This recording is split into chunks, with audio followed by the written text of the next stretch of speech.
আসসালামু আলাইকুম। এখন আমি দাঁড়িয়ে আছি সিরাজগঞ্জ জেলা কাজীপুর উপজেলা হতদরিদ্র ইউনিয়ন, আমাদের গান্দাইল ইউনিয়ন। তো এই ইউনিয়নে, এই হতদরিদ্র ইউনিয়নে কিন্তু একটা পুকুর আছে। পুকুরের পানি কিন্তু টলবল করে আর সূর্য এসে পরে টকটক করে। তো অবশ্যই আপনারা দেখতে পাচ্ছেন। তাই আমি নতুন সরকার এবং নতুন প্রতিনিধিদের কাছে বলবো, তো এই জায়গায় এত সুন্দর একটা পুকুর আছে, এই জায়গায় কিন্তু একটা বিনোদনমূলক পার্ক করা যেতে পারে। তাই আমি নতুন সরকারের কাছে অনুরোধ করব, আমাদের এই হতদরিদ্র ইউনিয়নে জানি একটা, এই গ্রামে জানি একটা পার্ক করে দেয়। এই পার্কটা করলে কিন্তু অনেক মানুষের কর্মস্থান হবে।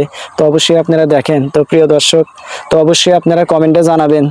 তো এখানে কিন্তু অনেক বিঘা খাদ জমি আছে।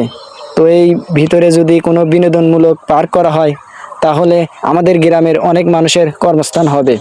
তো কমেন্টে অবশ্যই জানাবেন আর ভিডিওটি শেয়ার করে দেবেন।